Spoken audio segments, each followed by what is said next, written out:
1970 жылдар. Түнде үйге көлікте қайтып келе жатқан бір ер адам жол апатын байқап, зардап шеккендерге көмектесу үшін тоқтайды. Қолында сәбиін ұстап тұрған Бергуд есімді әйел оған Хорст пен Петер Шмидттің өлгенін айтады. Бірақ ең жаманы, ол әлі де оларды қуып жүр дейді. Ер адам әйел кім туралы айтып тұрғанын түсінбейді. Тек қасына қарап, қызыл түсті Кассандра есімді робот тұрғанын көргенде ғана аңғарады. Қазіргі күнде Давид пен Самира есімді ерлі зайыптылар. Балалары Финн мен Джуно ескі ауыл үйіне көшіп келеді. Бұл үй бұрын Шмидттерге тиесілі болған және соңғы 50 жыл бойы бос тұрған. Олардың бұл үйдің неге осыншама арзанға сатылғанынан хабары жоқ. Отбасы Самираның ұзақ уақыт ауырған әпкесінің қайтыс болуына әлі де есеңгіреп жүр. Бұл оқиға балаларға үлкен психологиялық жара қалдырған. Ал Самира мен Давидтің арасындағы шиеленіс күшейе түскен. Ауылға көшу олар үшін жаңа өмір бастауға деген талпыныс. Үйге келе сала, Финн мен Джуно өз бөлмелерін таңдауға асығады. Джуноны үйдің күңгірт ішкі көрінісі мен сымы үзіліп қалған ескі телефон қобалжытады. Бірақ жалпы кең әрі жайлы болып көрінеді. Көптеген бөлмелер, шеберхана және үй ішіндегі бассейн бар. Отбасы үйден шықпай-ақ өз істерімен айналыса алады. Финн әр бөлмеде орнатылған ескі теледидарларды байқап, бұлардың неге қажет екенін ойлайды. Олар бұл үйдің шын мәнінде 70 жылдары салынған алғашқы ақылды үй болғанын біледі. Үйдің жүйесін іске қосып көргісі келген Финн жертөлеге түсіп, қуат қосқышын басады. Ештеңе өзгермегендей көрінеді, бірақ оның білмегені, жүйе қайта іске қосылып кеткен еді. Кейінірек Финн шаң басқан қызыл роботты тауып, оны жөндеуге тырысады. Бірақ оны іске қоса алмайды. Ол бұл іске көп көңіл бөлмейді, себебі жаңа мектептегі алғашқы күн ойынан кетпейді. Бұл көшу барлығына оңай болмағанымен, Давид балалардың жаңа достар табатынына сенімді. Сол түні қызыл робот оянып, қайда екенін түсінбей, Шмидттер отбасын іздей бастайды. Ол айналасын зерттеп, үйдің ескі бақылау жүйесін іске қосады. Барлық теледидарларды қосып, ішкі жағдайды бақылай бастайды. Бір тышқанды көріп қалған соң, оны қатыгездікпен өлтіреді. Кейін Джуноның бөлмесіне кіріп, қызды шошытады. Джуноның айғайынан бүкіл отбасы оянып, роботтың толықтай жұмыс істеп тұрғанын көріп, таңғалады. Оларды сабырға шақыру үшін электронды көмекші өзін таныстырады. Кассандра. Ол олардың өмірін жеңілдетуге уәде береді. Самира роботқа әлі де күмәнмен қарайды. Бірақ кішкентай Джуно оны өшірмеуді өтінеді. Басында Кассандра пайдалы болып көрінеді. Отбасы мүшелерін жұмсақ музыкамен оятады. Үйді жинайды, ас үйде көмектеседі. Бірақ көп ұзамай оның әрекеттері күмән тудыра бастайды. Ол тышқанның өлі денесін көмуде Джуноға жасырын түрде көмектесіп, оның өлімінің себебін жасырады. Кейін Давид балаларды мектепке апарғанда, Кассандра Самираға кедергі келтіргені үшін ұрсып тастайды. Самира мұны жай ғана ақау деп қабылдайды. Алайда бұл әрекеттер әдейі жасалған еді. Кейін Самира бассейнде шомылып жүргенде, Кассандра бақшаны шабады. Роботтың өткір пышағы тышқан көмілген жерде жатқан тасты ұрып, оны оқша атқылап, Самираның арқасына қатты тиеді. Ауырсынған Самираға көмек ұсынған Кассандра жедел жәрдем шақыруды ұсынады. Бірақ Самира бас тартады. Кешке күйеуімен сөйлесе келе, бұл көмекшінің Давидтің бұйрығын орындауы екенін түсінеді. Дегенмен өткір пышақтардың болуы оны алаңдатады. Түскі ас кезінде ата-анасы Джуноны мектептен алып кетіп, оның тұйықталып бара жатқанын байқайды. Бірақ мұғалім оны музыка тобына жазғысы келеді. Осы уақытта Финн мектептегі балалармен танысып, қарапайым әрі дөрекілеу болса да, әзілғой Стивпен араласып кетеді. Финн оған достан да артық сезім сезеді. Финн Стивті үйіне шақырып, ескі ақылды үй технологиясын көрсетеді. Кассандра дөрекі қонақты ұнатпай, балаларға жертөледегі жасырын бөлмені көрсетіп, оларды таңғалдырады. Кешке Кассандра Самираның қызының ән айтқанын қаламайтынын біледі. Ол отбасына қызға караоке айтуды ұсынады, кейін оның дауысын мазақтап, анасы ешқашан оны сахнаға шығармайтынын айтады. Бұл отбасындағы алғашқы жанжалға түрткі болады. Самира қызының көңілін көтеріп, оны әрқашан қолдайтынын айтады. Кейін Самира гаражды тазалап жатып, фотосуреттер мен слайдтарға толы ескі металл жәшік табады. Ол алдыңғы иелерінің суреттерін қарап отырып, бір жас әйелдің Кассандраға қатты ұқсайтынын байқайды. Кассандра оның сұрақтарын елемейді,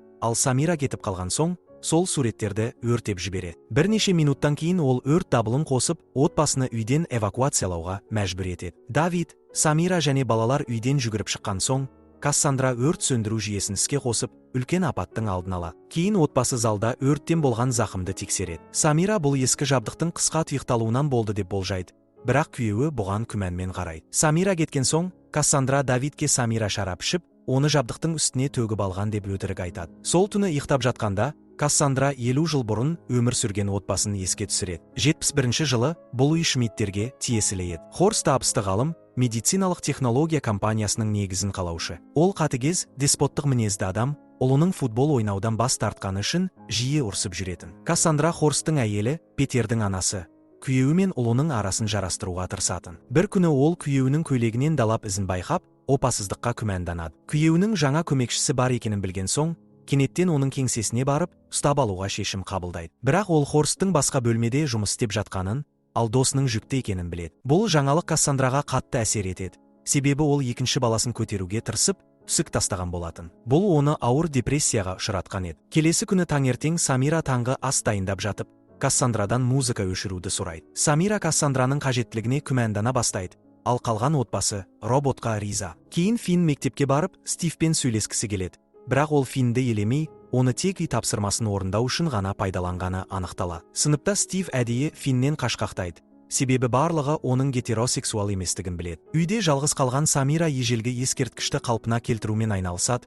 Бұл оның хоббиі мен жұмысы. Сол сәтте оған қиын сәттерде қолдау көрсетіп жүрген жақын құрбысы қоңырау шалып, жуырда қонаққа келетінін айтады. Әңгіме барысында Самира бала кезінде әпкесінің оны жиі қоймаға қамап тастайтынын есіне түсіреді. Бұл оның психикасына үлкен әсер еткен. Осыны білген Кассандра Самираны қоймаға алдап кіргізіп, есікті ішінен жауып қояды. Самира үрейленіп, жылап есікті ашуын сұрайды. Бірақ Кассандра оны елемейді. Біраз уақыттан соң үйге оралған Давид Самираны босатып, сабырға шақырады. Кассандра бұл оқиғаны дереу хабарлап, жедел жәрдем шақырғанын айтып, өзін ақтайды. Самира күйеуінен ақылды үй жүйесін өшіруді сұрайды.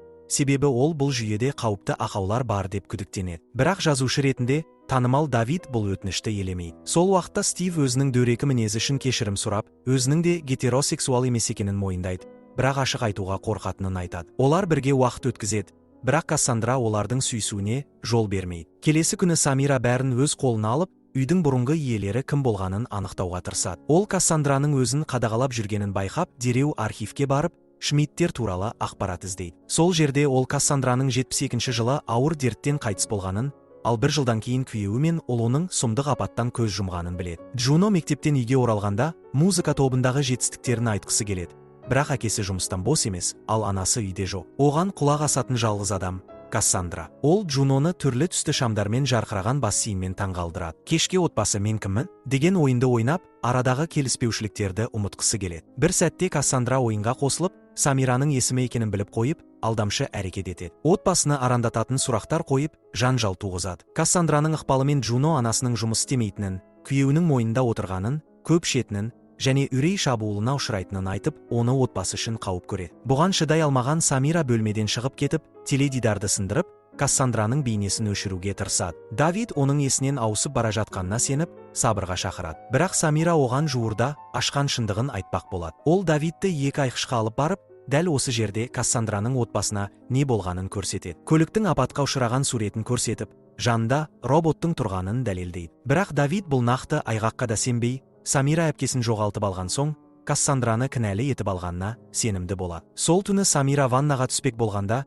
үй көмекшісі кенеттен пайда болып, оны шошытады. Жеке әңгімеде ешқандай қымсынусыз және бүкпесіз, робот енді Дэвид, Финн және Джуно оның отбасы екенін, ал Самираның енді қажеті жоқ екенін жариялайды. Ол Кассандраның үйінен кетуі керек. Самира айқайлауға үлгермей жатып, Кассандра Дэвидке әйелінің тағы бір дүрбелең ұстамасын бастан кешіріп жатқанын хабарлайды. Әйелінің айқайын естіген Дэвид ванна бөлмесіне жүгіріп келеді. Оны сабырға шақырмақ болады. Самира электронды көмекшіні дереу сөндіруді талап етеді. Өйткені ол өз өміріне қауіп төндіріп отырғанын сезеді. Финн анасын тыңдап, Кассандраны өшіру үшін жертөледегі жүйеге барады. Қызыл робот сөнердің алдында Джуноға отбасына ара түсуін сұрап үлгереді. Отбасы роботты жертөлеге жасырып қоюға шешім қабылдайды. Бірақ кішкентай қыз бұған үзілді-кесілді қарсы болады. Кейінірек ерлі зайыптылар бұл мәселені талқылайды. Дэвид Самираға психологқа баруды ұсынады. Олардың ұлы осы әңгімені естіп қояды да, анасының айтқандары жай ғана жаман істер болуы мүмкін дейді.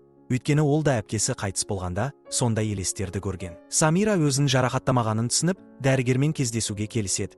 Және Кассандраны қайта қосуды мақұлдайды. 71-ші жылы нағыз Кассандра мінсіз жар және ана болуға тырысқан еді.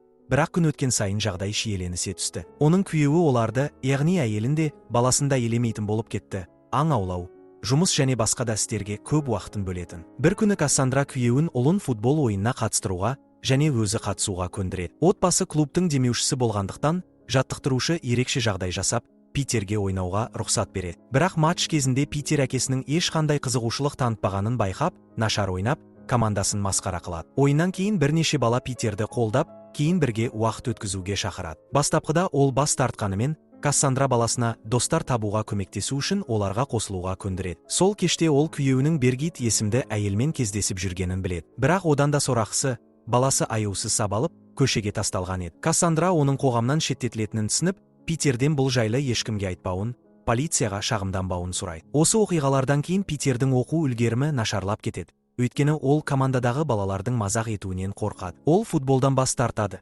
Бірақ үш бұзақы оны әлі де қудалап, кез келген сәтте ұрып соғамыз деп қорқытады. Бұл Питердің жүйке жүйесін бұзып, ол мылтық алып, сол балалардың демалыс үйіне барады. Кейін үйге оралғанда, анасын оларды атып өлтіргенін айтады. Полицияға хабар берудің орнына Кассандра ұлын қорғауға шешім қабылдайды. Оқтарды денелерден алып, үйді өртеп, қаруды жасыра. Қазіргі уақытта Самира Кассандраның әлі де үйде барын қабылдай алмай әлек. Ол роботтан алшақ болуға тырысады. Бірақ көмекші оған отбасыны өзінікі ету үшін бәріне дайын екенін айтады. Дэвид роботтан ұялмай, жалаңаш шомылады, бұл Кассандраны қатты ұялтады. Ол адам қолы мен денесі жоқ екенін түсінгенімен, кейіпкерлері сияқты Дэвидтің махаббатына ие бола аламын деп сенеді. Кейін Самира психологпен кездесіп, мәселелерін бөліседі. Бірақ робот туралы айтуға қорқады. Ол бар кінәні әпкесіне артады. Өйткені әпкесі өз-өзіне қол жұмсардан бұрын, дәл осы үйдің асханасында өмірмен қош айтысқан. Психолог оған мықты болуды және өмірін түзету үшін кедергілерден өтуге кеңес береді. Агрессиялық тәсілді таңдаған Самира үйге оралып, роботты қорлап, оның ешқашан адам болмайтынын, әйел мен ананың орнын баса алмайтынын есіне салады. Өз кезегінде Кассандра Дэвидпен байланысып, болашақ кітабына идея ойлап табуға көмектеседі. Осы уақытта Финн мен Стив арасындағы қарым-қатынаста қиындықтар туындайды. Өйткені Финн сыныптастарының мазағына ұшыраудан қорқып, Стивті үнемі өзінен алыстатады. Бір сәтте Стив Финнді сүйгісі келеді. Бірақ сыныптасы байқап қалған соң, оны бірден ұрып жібереді. Сол кеште Джуно өнер көрсетуге дайындалады. Бірақ мұғалім басқа қызды таңдап кетпейме деп қорқады. Самира қызын қолдап, кейін ұлын тексеруге кетіп қалады. Сол сәтті пайдаланған Кассандра Джуноға төсектің астынан бірдеңе алуды ұсынып, бұл оған жеңіске жетуге көмектесетінін айтады. Стив пен Финн қайта татуласады. Бірақ Кассандра олардың арасына тағы да араласады. Сыныптасы кетісімен-ақ, қолында пышаққа ұқсас құрал бар қызыл робот оны қуалай бастайды. Сол уақытта Самира жүкті Кассандраның суретін тауып алып, электронды көмекшіден бұл туралы сұрамақ болады. Ақылды үй бұл фотосуретке соншалықты ашуланып, уақытша істен шығады. Осыдан кейін Самира мен Кассандра арасындағы қақтығыстың енді ғана басталғаны және ең қорқынышты сәттер әлі алда екені белгілі болады. Келесі күні Джуно мектептегі дайындыққа барады. Сахнада ән айтып болған соң, ол Кассандра дайындаған сюрпризді 50 жыл бұрынғы мылтықты қолданбақ болады. Бәсекелесін жоюға бел буған Джуно сыныптасына оқ атады, бірақ абырой болғанда мүлт кетеді. Осы оқиғадан кейін полиция отбасының үйіне келіп, қалған қаруларды тәркілеп, тергеу жүргізеді. Мектепте ата-аналар жиналысы өтеді. Онда көпшілік Джуноны оқудан шығаруды талап етеді. Самира қызын қорғап, оның екінші мүмкіндікке лайық екенін айтып, Джуно психикасына ауыр соққы алған бала екенін түсіндіреді. Өйткені жуырда ол өз әпкесінің денесін бірінші болып тапқан еді. Бұған дейін әпкесі абайсызда Джуноны жарақаттап алған. Содан кейін өзін тек отбасының бақытына кедергі келтіріп жатырмын деп санап, өмірмен қоштасқан. Самираның сіңлісі олардың азаптары мен ауыртпалықтарынан арылту үшін өз өмірін қиды. Болған жағдайларға қарамастан, ата-анасы Джунаны аяп, оның сол үйде қалуына рұқсат береді. Кішкентай қыз болған жағдайға Кассандраны кінәлайды, бірақ робот өзін қорғап, оған жауапкершілікті мойнына алуды және олардың құпиясын ешкімге айтпауын талап етеді. Үйге оралған соң, Самира қызына қаруды алуға кім итермелегенін сұрайды. Алайда Кассандра бұл жағдайды Дэвидке есі ауысқан ана тарапынан шабуыл деп көрсетіп, тағы бір жанжал тудырады. Кассандра отбасынан кететінін мәлімдегенде, Самира осы мүмкіндікті пайдаланып, құрылғыны сөндіріп, қосқышын сындырып тастайды. Енді ешкім электронды көмекшіні қайта қоса алмайды. 64 жылы шынайы Кассандра бақытты еді, бір баласы бар. Екіншісіне аяғы ауыр болатын. Бәрі тамаша көрінгенмен, оның күйеуі өте нашар адам еді. Ұлы мәнерлеп сырғанаушы болғысы келгенімен, әкесі оған кроссовка мен футбол добы беріп, арманын елемеді. Кассандра Питердің арманына қолдау білдірді. Бірақ бұл үй ішінде шиеленіс тудырды. Бірде күйеуі баланың жынысын анықтамақ болып, ерекше құрылғыны қолданды. Алайда соның кесірінен Кассандра радиацияға ұшырап, ауыр дертке шалдықты. Көп ұзамай ол қан кете бастады. Ауырсынумен күресіп жүріп, баласынан айырылды. Қазіргі уақытта Самира көрші балалардың қызына суық қарай бастағанын байқап, бұл мәселені күйеуіне айтуын сұрайды. Белгілі жазушы ретінде атағын пайдаланып, Дэвид мектептегі қыздардың бірінің анасын көндіріп, Джунамен дос болуға мүмкіндік ала. Әйел жазушының жанкүйерлерімен кітап дүкенінде кездесу ұйымдастыруын талап етеді. Көп ұзамай бір қыз Джунамен кездесуге келеді. Олар дыбыс арқылы затты табу ойынын ойнай бастайды. Джуна көз байлауын шешіп, монитордан Кассандраның жүзін көреді. Кейін досы тығылып ойнауды ұсынып, пештің ішіне тығылады. Самира қызды дереу табады. бірақ есікті аша алмай, абдырап қалады. Сол сәтте пеш өздігінен қыза бастайды. Соның кесірінен мектеп оқушысы ауыр күйікке ұшырайды. Финн сыныптасын іздейді. Бірақ досы отбасымен ұрысып, үйден қуылғанын біледі. Стив өзінің дәстүрден тыс жыныстық бағдары туралы айтқаннан кейін үйінен қуылып, қазір жылыжайда тұрады. Ол бұрынғыдай үйге баруға қорқады. Өйткені жынды пышақты роботтан шошиды. Финн үйіне оралғанда, қарындасының досына байланысты қорқынышты жағдайды көреді. Полиция бұл жай ғана апат емес деп санайды. Ал Самираның есікті аша алмағанына сенбейді. Нәтижесінде әйел мәжбүрлі психиатриялық емдеуге жіберіледі. Дэвид, Финн және Джуна үйге қайтып келгенде, олар не болғанын талқылайды. Балалар Кассандраның қатысы бар екеніне сенімді. Бірақ Дэвид көмекші мұндай іске қабілетті емес деп есептейді. Алайда ас үйде қызыл робот пайда болып, үйді оқшаулап, ешкімнің қашып шығуына мүмкіндік бермей қойған сәтте ол да ойын өзгертеді. Дэвид дүрбелеңге түсіп, есікті ашуға тырысады. Бірақ Кассандра барлық шығу жолдарын жауып тастайды. Ол оған стелге отырып, сабыр сақтауды бұйырады. Әйтпесе бүкіл үйді жарып жіберетінін айтады. Үміт үзіліп, Дэвид үстелге қайта отырады. Кассандра неге бұлай жасап жүргенін түсіндірмек болып, өзінің өткен өмірін айта бастайды. 1972 жылы 3 оқушы қайтыс болғаннан кейін 1 жыл өткен соң, мектеп олардың құрметіне қайырымдылық матч ұйымдастырды. Бүкіл қала футбол ойынын көруге жиналды. Ал Питер алғаш рет негізгі құрамға енді. Ол жек көретін спорттан ешқашан бас тарта алмады.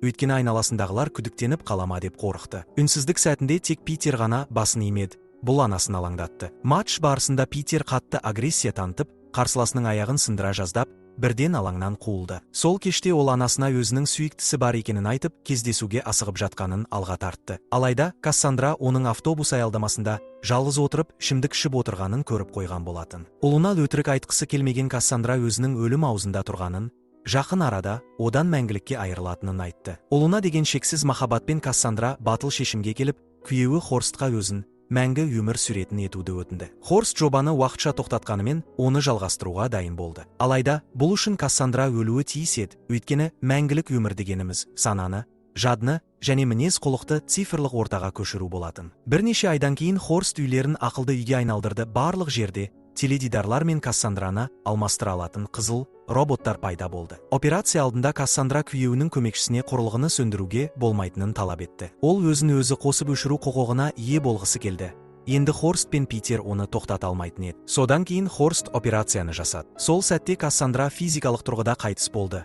Бірақ бірден компьютер ретінде тіршілігін жалғастырды. Ол Хорстпен және ұлымен бірге өмір сүруді жалғастырды. Кассандра Хорсттың жұбайы болуға тырысқанымен, күйеуінің оған деген қарым-қатынасы мүлде өзгеріп кеткен еді. Бұл жағдайдан ашуға булыққан робот отбасын оқшаулап, үйдің барлық есіктерін жауып тастады. Хорст пен Питер енді Биргитпен сөйлесе алмайтын тұтқындарға айналды. Ақыры Хорст Кассандраны өшіруге шешім қабылдады.